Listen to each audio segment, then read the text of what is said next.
आज का हमारा लेसन है meeting at night. Meeting at night Robert browning की एक लव पोएम है। इस पोएम में पोएट ने एक सीक्रेट जर्नी का जिक्र किया है कि कैसे वो छिपकर अपनी लवर से मिलने जाते थे।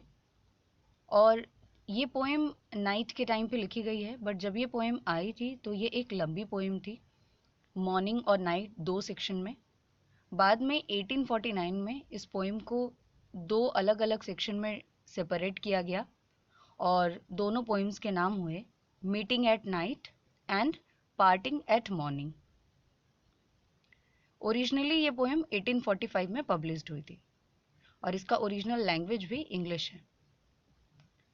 इस पोएम को शुरू करने से पहले थोड़ा सा रॉबर्ट ब्राउनिंग के बारे में जान ले। वो एक इंग्लिश पोएट हैं, प्ले राइटर भी हैं और उनके कई सारे फेमस वर्क हैं। इस पोएम में उन्होंने एक जर्नी का जिक्र किया है। जो जर्नी कैसे खत्म होती है, तो एक सीक्रेट मीटिंग पे आकर खत्म होती है। ये मीटिंग दो लवर्स की है। पोएट ने पहले स्टैंजा में पूरी जर्नी को डिस्क्राइब किया है और बहुत ही डिटेल में डिस्क्राइब किया गया है। कलर्स का इस्तेमाल करके और वर्ड्स के इस्तेमाल से पोएट ने एक बहुत ही अच्छे तरीके से विजुअल इमेजरी क्रिएट करने की कोशिश की है, ताकि जो रीडर है वो पढ़ते समय पूरी जर्नी को इमेजिन कर सके और जैसा पोएट ने फील किया है वैसा ही रीडर भी फील कर सके।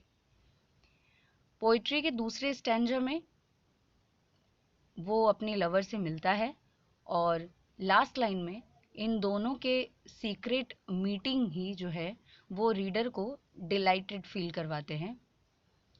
तो पोइम जो है कुछ इस तरीके से शुरू होती है। The grey sea and the long black land and the yellow half moon large and low। Poet की जर्नी शुरू हुई है। जर्नी कहाँ पे कर रहा है वो बोट में है और वो बोट सी पे है। सी का कलर ग्रे बोला गया है और लैंड के कलर को ब्लैक बोला गया है। अब कलर के इस्तेमाल से क्या होता है कि पोएट ने ये कोशिश की है कि जब रीडर इस पोएम को पढ़े तो वो अपने दिमाग में इमेजिन कर सके कि सी का कलर जो है वो ग्रे है, लैंड जो है वो ब्लैक है और मून येलो कलर का हाफ मून है।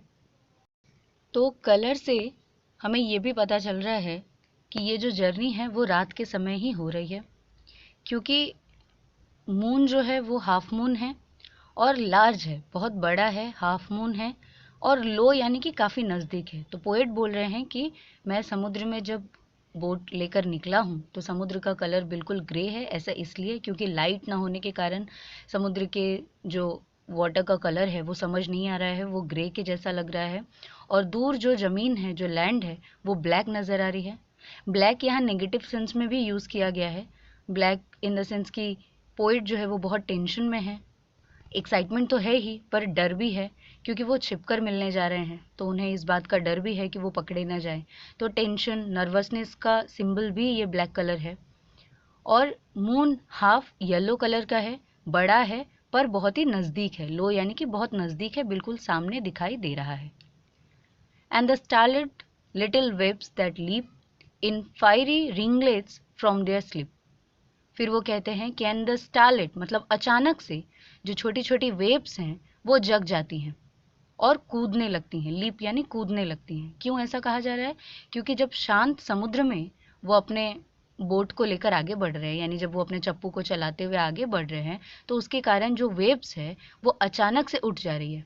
कैसे उठ जा रही है? In fiery ringlet from their sleep. ऐसा लग रहा है जैसे वो नींद से उठ जा रही हैं। और किस शेप में उठ रही हैं? तो रिंग के शेप में, गोल गोल करते हुए उठ रही हैं। और ये फायरी क्यों है, आग के जैसी क्यों है?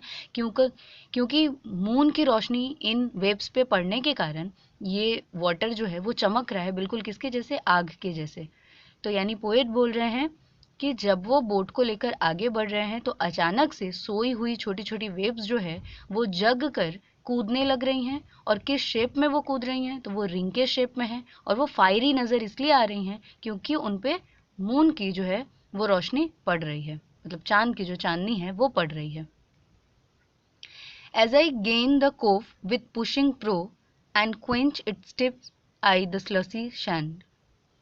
As I gain the cove, poet कह रहे हैं कि जैसे जैसे मैं कोव के नज़दीक पहुंच रहा हूँ, कोव आप कह सकते हैं कि एक सुरंग जैसा कुछ है जिसको पार करके उन्हें निकलना है, अपने बोट को पार करके निकलना है। तो एक केव के जैसा है, सुरंग के जैसा है। उसमें से वो जैसे जैसे होकर निकल रहे हैं, पुशिंग प्रो मतलब अपने चप्पू को, अपने बोट को धक्का देते हुए, फ्रंट भाग को धक्का देते हुए जैसे जैसे वो आगे बढ़ रहे हैं, and quench its speed, boat की स्पीड जो है वो घट रही है। क्यों? क्योंकि वो स्लसी सैंड पे पहुंच गए हैं। स्लसी सैंड आप कीचड़ कह सकते हैं या गीली बालू वाली जमीन कह सकते हैं, यानी कि अब वो बीच के किनारे पहुंच रहे हैं। तो जैसे जैसे वो बीच के किनारे पहुंच रहे हैं, नज़दीक पहुंच रहे हैं, उनके बोट की स्पीड जो है वो कम होती जा रही है और वो अपने बोट को धक्का देकर आगे बढ़ा रहे हैं। तो इस तरह पहले स्टैंजा में पोएट ने अपनी जर्नी को डिस्क्राइब किया है कि किस तरीके से वो रात के समय सिर्फ चांद की चांदनी में अपने बोट को चलाते हुए आ रहे हैं। और वो कहाँ जा रहे हैं? तो वो अपनी प्रेमिका से मिलने के लिए जा रहे हैं। वो टेंशन में है, एक्साइटेड है, वो उससे छिप कर मिलने जा रहे हैं। पहले स्टैंजा में अगर आप देखेंगे तो पहले लाइन में जो वर्ड है वो है लैंड, और लास्ट लाइन का जो वर्ड है वो है सैंड। यानी कि हम कह सकते हैं यदि पहला वाले को ए बोला जाए तो लास्ट वाला भी ए के फॉर्म में है। सेकेंड लाइन जो है वो लो, और second last line prow, third line leap और फोर्थ लाइन स्लिप। यानी कि अगर ध्यान से देखें तो ये ए बी सी बी ए के फॉर्म में है। तो ये एक तरह की राइमिंग है। दूसरे स्टैंजा में भी आप देखेंगे कि दूसरे स्टैंजा की जो पहली लाइन है वो बीच और last line each, second line appears और last second line fears, third और फोर्थ लाइन स्क्रैच और match.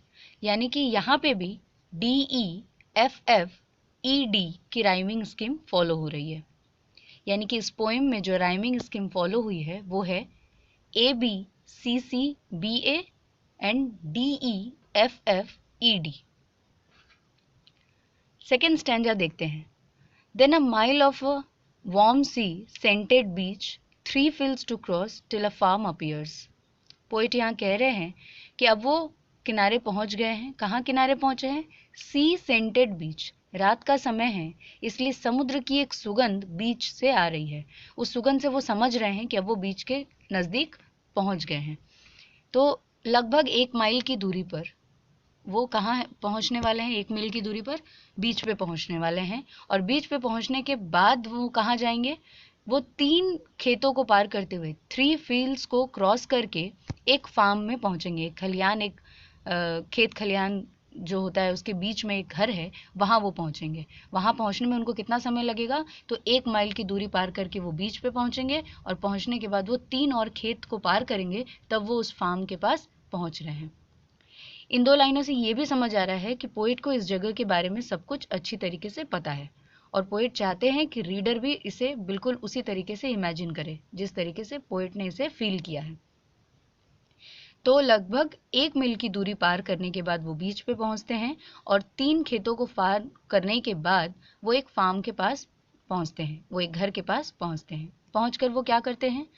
A tap at the pane, the quick sharp scratch and blue spurt of a lighted match. वो pane पे, मतलब window की जो खिड़की है, ग्लास है, उस पर एक टैप करते हैं, मतलब खटखटाते हैं।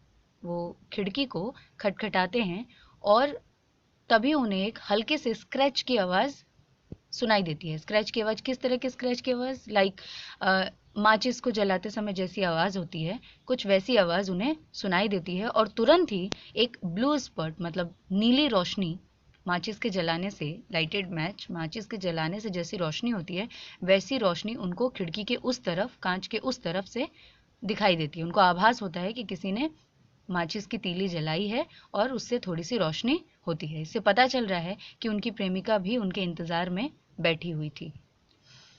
And a voice less loud through its joys and fears than the 2 hearts beating each to each. और तभी एक लेस लाउड आवाज आती है, मतलब खिड़की के उस साइड से एक लेस लाउड, एक जेंटल सी, प्यारी सी लड़की की आवाज आती है। उस आवाज में क्या होता है? उस आवाज में जॉयज भी हैं और फियर्स भी हैं। तो क्यों? क्योंकि मिलने की खुशी है, बहुत दिनों बाद दोनों मिल रहे हैं तो इस बात की खुशी है, लेकिन साथ ही पकड़े जाने का डर भी है। तो उस पकड़े जाने के डर के कारण जॉय और फियर दोनों एक बार में उस लड़की की आवाज़ में आभास पोएट को होता है। फिर दोनों जब एक दूसरे को देखते हैं तो दोनों के हार्ट इतनी तेजी से बीट करते हैं कि उस हार्ट बीट की आवाज़ भी दोनों को सुनाई देती है। यानी कि दोनों मुंह से कुछ भी नहीं बोल रहे हैं, फिर भी दोनों के हार्ट बीट की आवाज़ एक दूसरे को सुनाई देती है। इस तरह लास्ट लाइन में पोएट जो है वो अपनी प्रेमिका से जाकर मिल लेते हैं। ये पोएम आपको कैसा लगा कमेंट करके ज़रूर बताएं। Thank you.